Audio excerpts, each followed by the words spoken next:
Georges Mercier, analyste et doctorant en sciences politiques. On parle beaucoup d'argent dans cette campagne électorale. On en a à dépenser de l'argent, hein? Ben, les conservateurs aujourd'hui en avaient soudainement un peu moins. Là. Ils veulent, eux, sabrer un peu partout. Mais je voulais revenir sur des annonces qui ont eu lieu hier, en fait. Autant à Québec solidaire avec ses fameuses épiceries publiques que le Parti québécois avec les transports à faible prix. Ils vont là, de petits cadeaux là, ou de petits nananes là, pour alléger le portefeuille des Québécois. Qu'est-ce que tu fais de ces annonces? Mais d'abord, j'ai trouvé ça rafraîchissant de la part de Québec solidaire. Pourquoi les gauches occidentales, pas juste QS, c'est vrai en France, c'est vrai aux États-Unis, la gauche, à partir des années 2016, 2020, s'est perdue. Okay? On a commencé à parler d'enjeux identitaires, de définancer la police, de justice raciale, de politique qui ne fonctionnait pas, okay? Puis qui plaisait à personne et qui leur faisait perdre des élections. Là, on a une gauche, c'est vrai avec Zoran Mamdani à New York, on essaie de le faire en France, on le fait clairement avec QS, qui revient plus près des enjeux les plus concrets pour les électeurs, à savoir le coût de la vie, les garderies, la santé, des choses comme ça. Donc, au moins, là, on peut être pour ou contre leur proposition politique, mais au moins, ils reviennent à leurs racines et tenter de s'attaquer au prix de l'alimentation. C'est un enjeu qui va potentiellement être porteur. Tu sais, il faut mettre ça dans le sillage de leur super proposition là, pour taxer les gains en capitaux à 100% sur la vente de certains biens immobiliers. Donc voilà, au moins QS revient à ses racines et ça, c'est positif. Maintenant, sur la proposition elle-même, juste un souhait là-dessus, c'est qu'on puisse en débattre de manière raisonnable et que tout de suite, on n'aille pas dire « Ah, ce sont des communistes, ah, ça ne fonctionnera pas ». Je peux imaginer un scénario où on pourrait faire une telle chose de telle manière à ce que ça puisse peut-être venir soulager un marché d'alimentation qui, quand même, au Canada, est assez concentré. Oui, mais tu connais les chiffres, là, je veux dire, je suis pas là pour désigner les uns et les autres d'épithètes aléatoires, mais je veux dire, c'est une industrie dans laquelle les marges sont hyper minces, puis donc de penser que c'est vrai, ça? Ah oui, c'est vrai. Là, non, mais je comprends, c'est vrai dans le rapport annuel, là, mais... Ouais. Je sais pas, moi... Tu penses que j'invente des chiffres? Là, non, mais la mathématique est mensongère. Là, non, c'est pas ça mon point. Mais il y a quand même... pareil, tu sais, le Québec, là, on aime beaucoup se regarder le nombril. Là, l'épicerie coûte cher. L'épicerie coûte cher à Chicago, puis elle coûte cher à Paris, puis elle coûte cher... Je veux dire, franchement, non, mais là, par contre, Francis, là, je vais m'inscrire en faux. J'ai habité à Chicago pendant 6 mois d'affilée, c'est bien moins cher là-bas. J'ai habité à Paris pendant plusieurs années, c'est bien moins cher là-bas. Sur une série de produits. Ça coûte cher, l'épicerie au Québec. Prends un Français, là, amène-le ici, demande-lui d'acheter des fromages, il va s'évanouir. Oui, tellement les fromages, le mais vin, pas juste les fromages. Le bœuf est très cher. Il y a une panoplie de produits qui coûtent bien trop cher ici. Pourquoi? Parce qu'on n'a pas de compétition, essentiellement. Exact. Puis la preuve de ça, c'est qu'il existe encore des épiceries indépendantes. Bon, je ne nommerai pas celle que j'ai en tête à Montréal parce que je ne veux pas que les gens y aillent, mais il y a une épicerie qui est géniale sur l'avenue du Parc, entre Fairmount et Saint-Viateur. Le PA du Parc. Bon, ça y est, le secret est divulgué.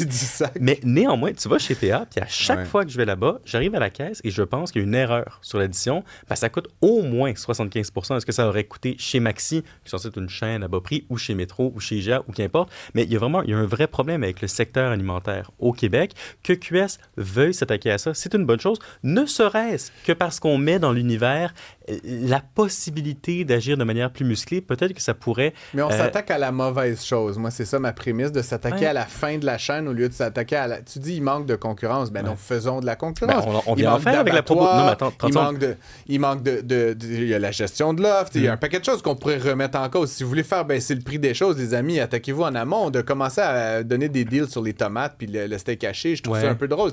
Il est beaucoup trop tard dans la chaîne de valeur pour dire... Puis en plus, QS, en étant QS, ils n'ont pas tout à fait abandonné le petit rêve de licorne. Donc en plus, là, on va acheter que des légumes bio avec des gens qui ont flatté la luzerne du dos de la main. OK, mais regarde Francis, on va leur donner le double du prix. OK, bon, t'es économiste. Non, mais Francis, t'es économiste.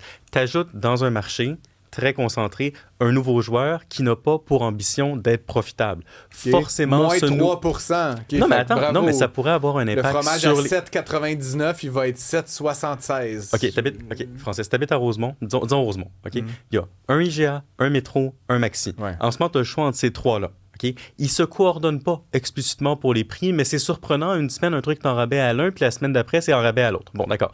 OK, il y a ça qui se passe. QS, on met sur pied une épicerie étatique là, qui n'a pas ambition de faire du produit, puis on l'ajoute dans le quartier. Mais là, tout de suite, ces trois autres joueurs-là vont devoir faire compétition avec celle-ci. Pourquoi ce serait étatique?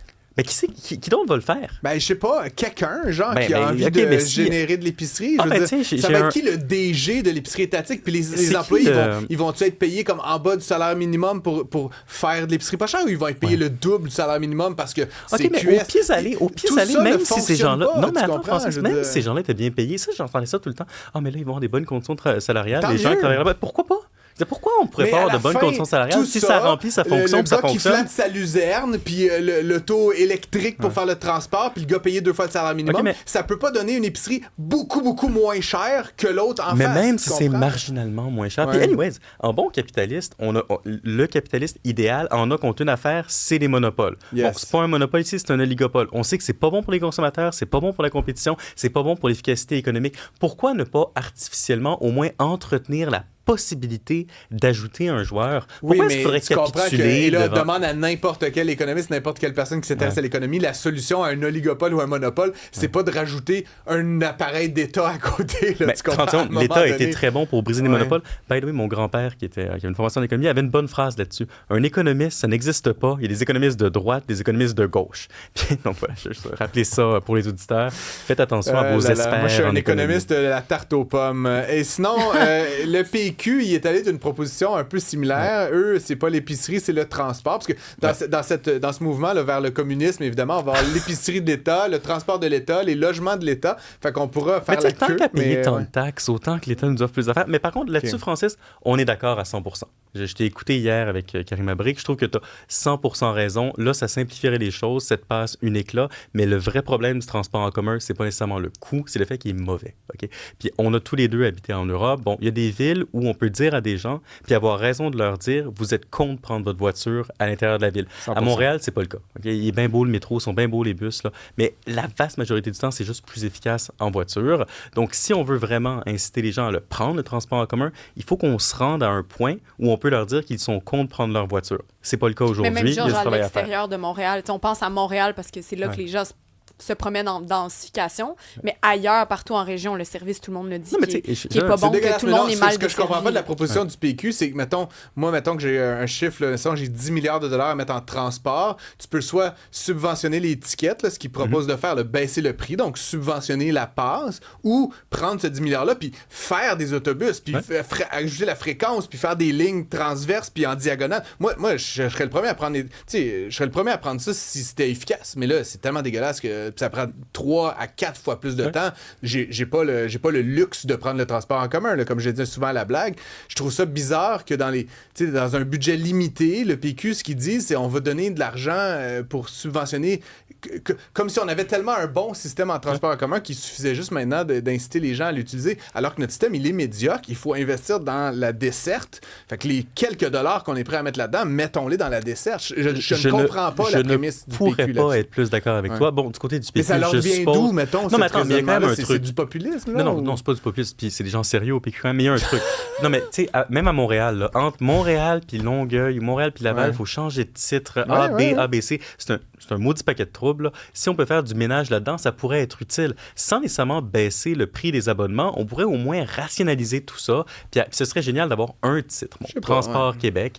Puis là, au moins, ce serait plus simple. D'ailleurs, puis autre affaire pour l'économiste en toi qui veut de l'efficacité, on pourrait probablement couper parmi tous ces acronymes-là qui se multiplient dans le domaine du transport au Québec. Si on peut avoir moins d'acronymes, moi, je suis pour.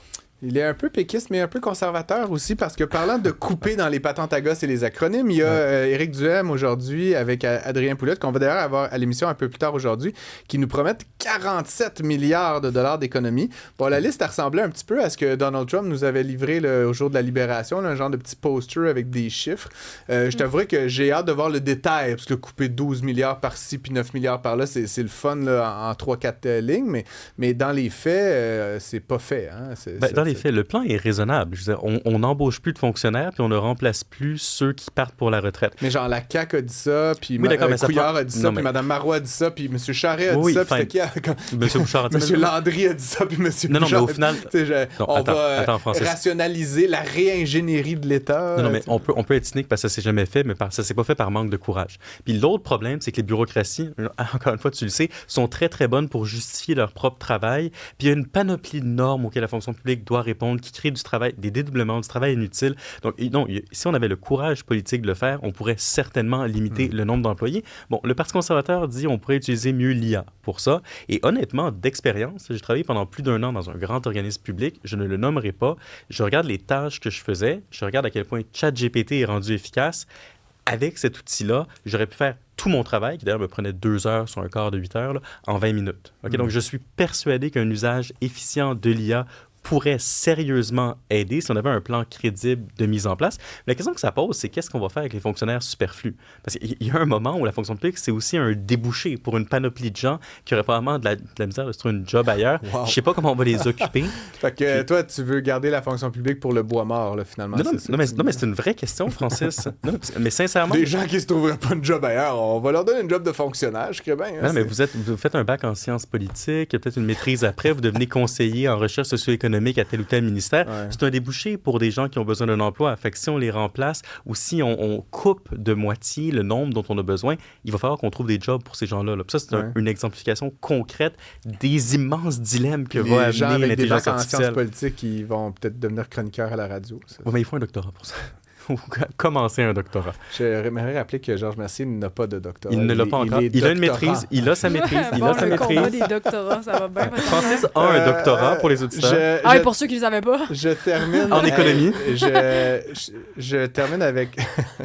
Vous êtes gosse, hein? C'est un libéral économiste avec un doctorat. Ça, exactement.